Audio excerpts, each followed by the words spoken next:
Hi guys! So last December 4, nagbang ko lang mga papanan ng kakao kay mahal ang kakao karon and pagkataon na nila ang nitot kayong panahon tinggangin hangin na mo ng amo abono tapos amo ang kakao is nisindi na namo padali siya itanong. So while naghambas pa si mama naghawon-hawon si papa po nag-sticking kibaling pang suko niyo kung sa kalagyo o para mas nindot ang linya sa kakao. Then bago na ako nasirang timbang kaya wala magkimabuhat nagdidividi na ako sa ina kaya wala tuwing lingaw di ko kumakatanong kaya wala pa po ng bang si papa. Smile after sa speaking ni papa ako nangawan-hawan ako kaya wala ang sandang so pala nga akong gigamit pasikin sa iba na gamit ang pala. And I just want you to know guys na while magkatudyo may bukid matabang ko ilang mamang is putos yung kutanan like mura maghadok mangitong basikin sa puti tubig na magkinaon sa bahalag sintom ko nara inaanat siya gusuot kaya gusto ko putos kayo basta lasang lang dyan naman nanap and wala ta kabalo kasi pahapon pa lang tagtagbok nara di bang kita hindi na undang pinalive kay giutog sukod ni papakay nahihiwi jod pero okay na lang itemos na ako ni mga video kay taas juga ayun siya muna nga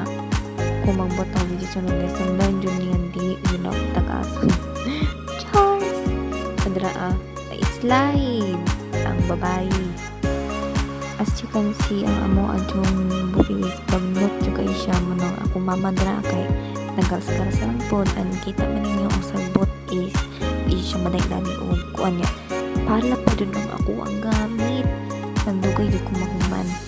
pero okay lang yapon and if makuta na mga nung ginahawa na namuuna bago siya bangagan din tamnan it's because para dili bitaw dali nuduol ang sagbot sa kakao labi na kung ang kakao dugay siya madako dali ka siya kambangan og sagbot man ang nahawa ng jitsa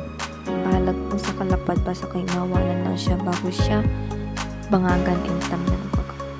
Now, dili nga part, gawa na ni Papa may para yan ng bangagan. And then, after that, sundan na pila ko tanong.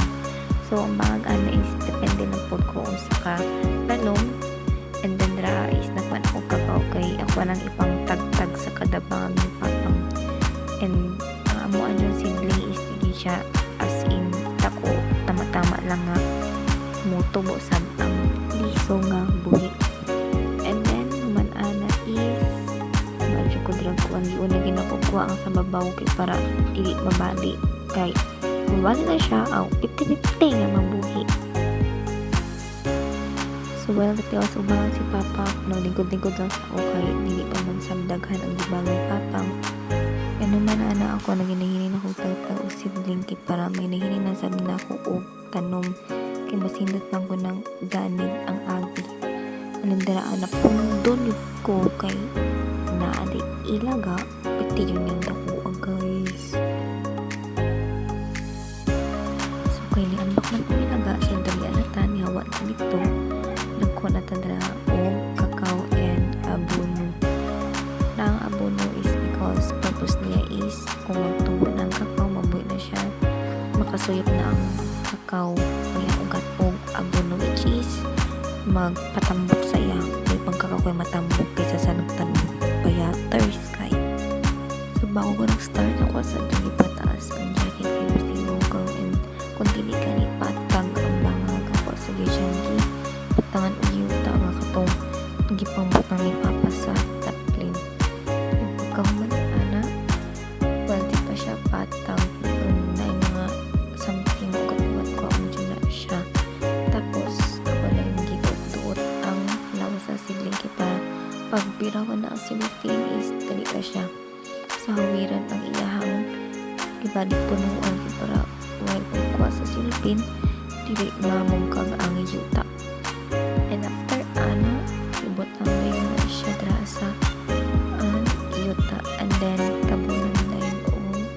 mga another yuta na po na balak katunga lang sa lawas sa sidling.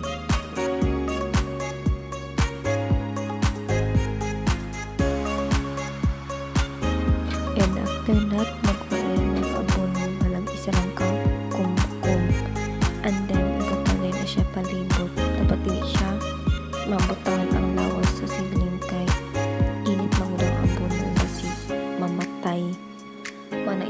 gusto na mamatay ang kakaw kaya mapaso siya sa abon. And then after that, tabunan na ang yuta. And make sure jud nga daghan jud yuta ang itabon kay para once kung ulan